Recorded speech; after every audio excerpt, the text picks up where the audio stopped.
ጥላሁን ፈይሳ አለች ሶፊያ።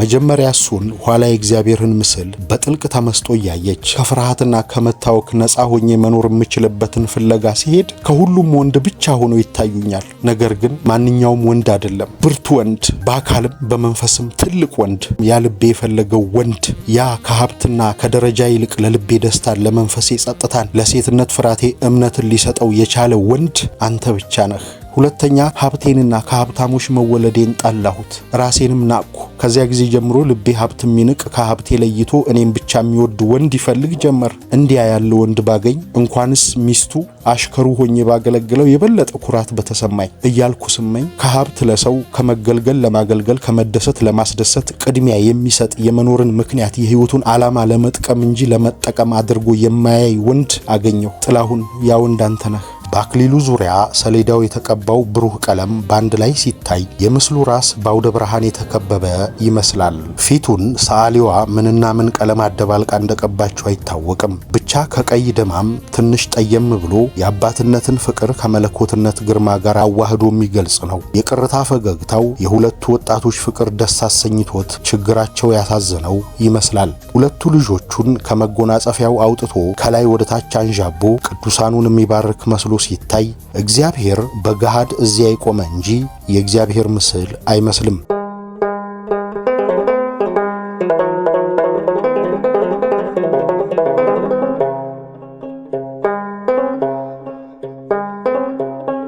ጣና ይስጥልን ሀብል ተረክቤት ከክቡር ዶክተር ሐዲስ ዓለማየሁ አይረሴ ስራዎች መካከል ወንጀለኛው ዳኛ ከተሰኘው መጽሐፋቸው ላይ ምዕራፍ 4 ላይ ሄደን ቄስ እግዚአብሔርን ቀንጨብ አድርገን ልናጋራችሁ ወደድን። ቻናላችንን ሰብስክራይብ በማድረግ እንድታበረቱን ስንል በአክብሮትና በፍቅር እየጠየቅን ስለምታደርጉልንም ሁሉ በማመስገን አብራችሁን ቆዩ።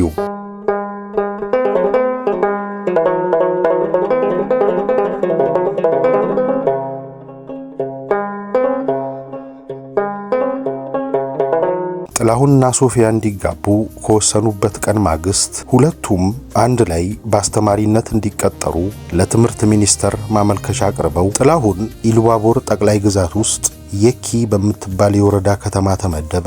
ሶፊያ ግን ሌላ ሀገር ካልሆነ የየኪ ትምህርት ቤት አንድ አስተማሪ ብቻ የሚያስተምርበት ስለሆነ ለጊዜው እዚያ ቦታ የለም ተብሎ ተመለሰች። ከዚያ በሶስተኛው ቀን ማዘጋጃ ቤት ሄደው ጋብቻቸውን መዝገብ አስገብተው ተመለሱ። ሶፊያ ጥላሁንን ማግባቷን ወላጆቿ የሰሙ እንደሆነ ችግር እንዳይፈጥሩ ጋብቻውን ከማዘጋጃ ቤት ውል አግቢና ከሁለቱ የውል አባቶች በቀር ማንም እንዳያውቀው አድርገው ነበረ። የገንዘብ ችግር ባይኖር የውል አባቶቻችን አሰፋ በረደንና አለሙ ፈረደን ቅድስቴንና ሰዋሰውን እንዲሁም አንድ ቄስ ብናገኝ ጨምረን ዛሬ ስንጫወት ብናመሽ እንዴት ጥሩ ነበር አለ ጥላሁን ከማዘጋጃ ቤት እንደተመለሱ። ለምን?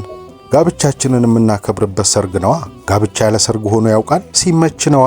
ብቻ ስላልተመቸ መኖር ይቅር አይባልም እኮ። ሰርጉስ እስቲ እሺ ይቅር ባይሆን እንኳ ትንሽ ነገር አድርጎ ጋብቻውን ይበጅ አድርገው ብሎ የሚባርክ ማያስፈልግ ቄስ ማለትህ ነው? አዎ የሚያስፈልግ ይመስለኛል። እንዲሁ ብቻቸውን ጠርተን ተጋብተናልና ጋብቻችንን ባርክልን እንለዋለን ወይስ እንዴት ነው? አለች ሶፊያ እየሳቀች።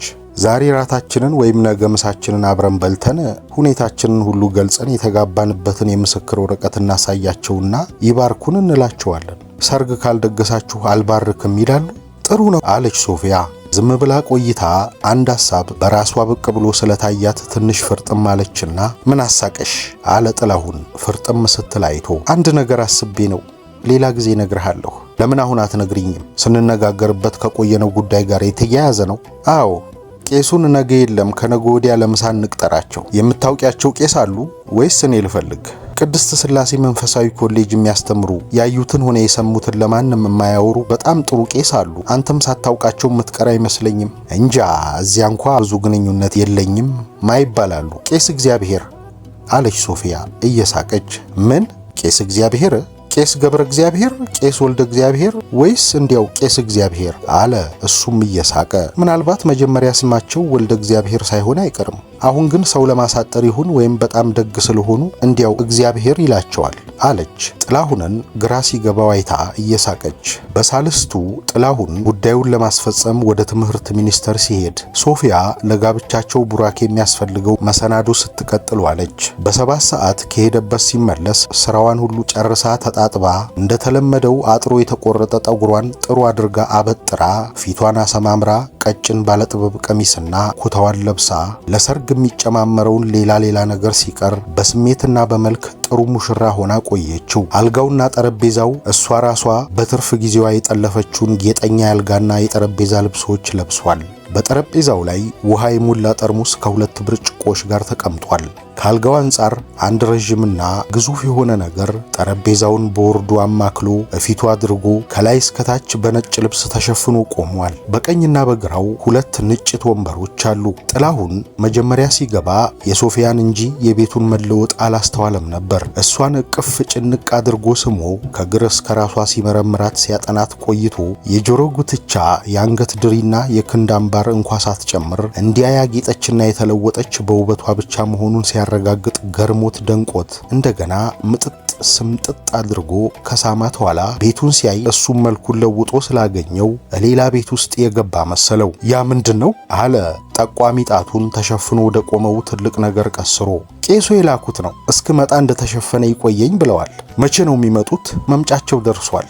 ቶሎ ልብስህን ለውጥ። ጥላሁን ወደ ቁም ሳጥኑ ኋላ ዞር ብሎ እጁንና ፊቱን ታጥቦ ጠጉሩን አበጥሮ ነጭ ሸሚዝና ጥሩ ሆኖ የተተኮሰ ካኪ ልብሱን ለብሶ ብቅ ሲል ከራሱ እስከ እግሩ ከእግሩ እንደገና እስከ ራሱ አየችና ትፍ ካይን ያድንህ በጣም አምሮብሃል አለችው። አይኖቹን በአይኖቿ የጎድን ገረፍ አድርጋ እየሳቀች። እውነትም ጥላሁን ያምራል። እንደሚበዙት ጋሎች ዘመዶቹ ቁመቱ ሎጋ፣ ትከሻው ደርባባ፣ ከስጋ ውፍረት ይልቅ የአጥንት ስፋት ያለው፣ ፊቱ ዘለግ ቢልም ትንሽ ሰፋ ብሎ አይኖቹ፣ አፍንጫውና ከንፈሮቹ የፊቱን መጠን ይዘው ትንሽ ጎላ ያሉ ስለሆኑ ሁሉም በአንድ ላይ ሲታይ ተስማምቶ ተካክሎ የተሰራ በመሆኑ ደስ የሚል ከመሆኑም ሌላ ያ ተቃራኒ የሌለበት ተስማምቶ ተካክሎ የተሰራ ጉልህ ፊቱ እንደ ተንኮልና እንደ ማታለል ያሉ ተቃራኒ ባህሪዎች በውስጡ ያልተፈጠሩ መሆኑን ጭምር ይናገራል። ጥላይ ናዚህ ቁም አለች ሶፊያ ተሸፍኖ በቆመው ትልቅ ነገር አንጻር ከጠረጴዛውና ካልጋው መሃል ሄዳ ስትቆም። ለምን አለ ጥላሁን እንዳዘዘችው ከነበረበት ሄዶ በቀኟ ከቆመ ኋላ። ቄሱ አይመጡም? እንዴት? ለምን? አልጠራኋቸውም። እንዴት? አጣሻቸው? አልፈለኳቸውም። ጥላሁን ግራ ገብቶት ዝም ብሎ ይመለከታት ጀመር። በቀደም ጋብቻችንን እናስባርክ ስትል አንድ ሐሳብ መጥቶብኝ ስለሳቅኩ ለምን ሳቅሽ ብትለኝ በሌላ ጊዜ ነግርሃለሁ ያልኩህን ታስታውሳለህ? አዎ አስታውሳለሁ። ቄስ እግዚአብሔርን እጠራለሁ ያልኩትንሳ አስታውሳለሁ። ያው ቄስ እግዚአብሔር ያየውን ሆነ የሰማውን ለማንም የማይናገር አለች ሶፊያ ተሸፍኖ የቆመውን ትልቅ ነገር በእጇ አመላክታ። አየህ አለች ቀጥላ አንድ ጊዜ እሷን አንድ ጊዜ የተሸፈነውን ነገር እያለዋወጠ እየተመለከተ ዝም ብሎ እንደቆመ።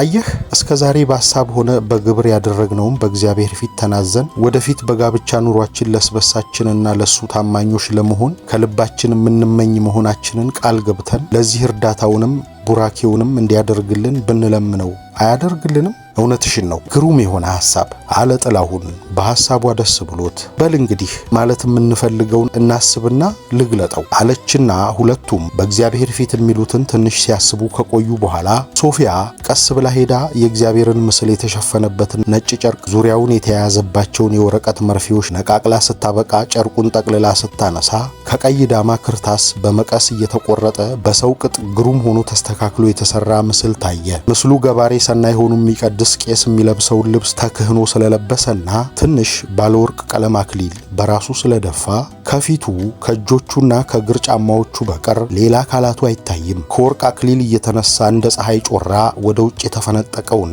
በአክሊሉ ዙሪያ ሰሌዳው የተቀባው ብሩህ ቀለም ባንድ ላይ ሲታይ የምስሉ ራስ በአውደ ብርሃን የተከበበ ይመስላል። ፊቱን ሰዓሊዋ ምንና ምን ቀለም አደባልቃ እንደቀባቸው አይታወቅም። ብቻ ከቀይ ደማም ትንሽ ጠየም ብሎ የአባትነትን ፍቅር ከመለኮትነት ግርማ ጋር አዋህዶ የሚገልጽ ነው። የቅርታ ፈገግታው የሁለቱ ወጣቶች ፍቅር ደስ አሰኝቶት ችግራቸው ያሳዘነው ይመስላል። ሁለቱ ልጆቹን ከመጎናጸፊያው አውጥቶ ከላይ ወደ ታች አንዣቦ ቅዱሳኑን የሚባርክ መስሎ ሲታይ እግዚአብሔር በገሃድ እዚያ የቆመ እንጂ የእግዚአብሔር ምስል አይመስልም።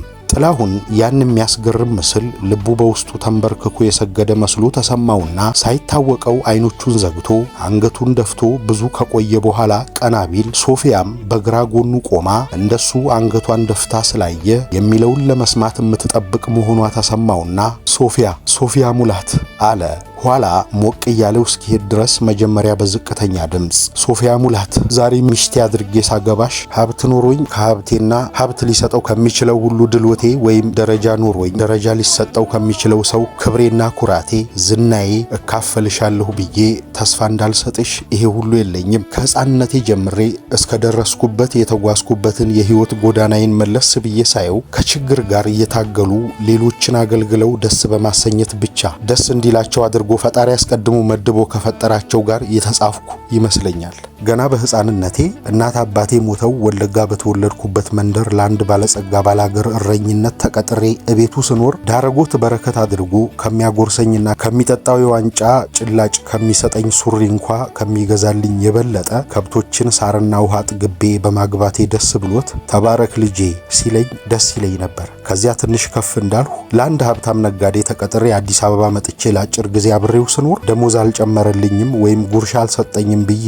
ቅር የተሰኘሁበት ጊዜ ትዝ አይለኝም። ቅር የሚለኝ ጤና ጥቼ ወይም በሌላ ምክንያት ሳልችል አገልግሎቴ የጎደለ ሲመስለኝ ብቻ ነበር። ከዚያ ትምህርት ቤት ገብቼ የተማሪዎችን ፍርፋሪ እየበላሁ ውራጃቸውን እየለበስኩ ከዘበኞች ጋር እያደርኩ አገልግሎቴን እየሰጠሁ ስማርም በሎሌነት ተቀጥሬ ሳገለግል ከነበርኩበት ጊዜ የተለየ ስሜት አልነበረኝም። ይህ ከህይወቴ ጎዳና ብቻዬን የተጓዝኩበት የመጀመሪያው ምዕራፍ ነው። ምንም እንኳ ከአገልግሎቱም ሆነ አገልግሎቱ ከሰጠኝ ደስታ ባትካፈይ ሚስቴ ስትሆኚ ታሪኬን የማወቅ መብት ስላለሽ ብቻ ነው አሁን የነገርኩሽ። ከእንግዲህ ወዲያ ግን በምጓዘው የህይወት ጎዳናዬ ብቻዬን አልሆንም። ልትከተይኝ አብረን ልንጓዝ ነው። የአገልግሎቱ አይነትና የትግሉ መጠን ቢለያይም ከችግር ጋር እየታገሉ ማገልገሉ መቼም እድል ነውና ይቀጥል ይሆናል። ከዚህ በፊት ራሳቸውን መርዳት እየቻሉ ሌሎች ቢረዷቸው፣ ሌሎች ቢያገለግሏቸው የሚወዱትን የተመቻቸውን ብቻዬን አገለግል ነበር። እንግዲህ ወዲህ ራሳቸውን መርዳት ቢወዱም የማይችሉትንና የማያውቁትን የተቸገሩትን አብረን ልናገለግል ነው። ከዚህ በፊት እታገለው የነበረ ችግር በእግሬ ሩጬ በእጄ ሰርቼ የማሸንፈው ነበር። ከእንግዲህ ወዲያ አብረን የምንታገለው ችግር ከልዩ ልዩ አቅጣጫ የሚመጣ